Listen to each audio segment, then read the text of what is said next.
आगे बढ़ेंगे और खबर शामिल करेंगे कि सफा ग्रामर स्कूल की जानिब से तकरीब तकसीम इनामात प्रोग्राम का आगाज किया गया।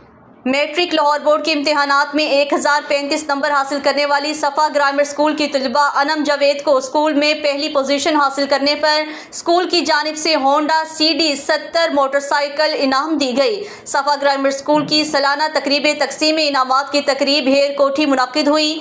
मैट्रिक लाहौर बोर्ड के इम्तिहानात में 1035 नंबर हासिल करने वाली सफा ग्रामर स्कूल की तलबा अनम जावेद को स्कूल ने पहली पोजीशन हासिल करने पर होंडा 70 इनाम में पेश की। इसके अलावा एक और तलबा मिसबा रज़ाक को लैपटॉप बतौर इनाम दिया गया। तकरीब में तलबा, वालिदैन, उस्ताज़ा और दीगर मौसिस इलाका मकीन ने शिरकत की। तकरीब के इख्तिताम पर इनाम जावेद के वालिदैन ने अपनी बच्ची को इनाम से नवाजने पर स्कूल के उस्ताज़ा कराम और इंतज़ामिया का शुक्रिया अदा किया और तकरीब में मौजूद बच्चों के मुस्तकबिल के लिए नेक दुआओं से भी नवाजा गया। MB न्यूज़ के डिस्ट्रिक्ट बुलेटिन से फिल वक्त के लिए इतना ही। मज़ीद न्यूज़ और अपडेट्स के लिए देखते रहिए MB न्यूज़, क्योंकि MB न्यूज़ है मिलियंस ब्रॉडकास्टिंग न्यूज़ नेटवर्क।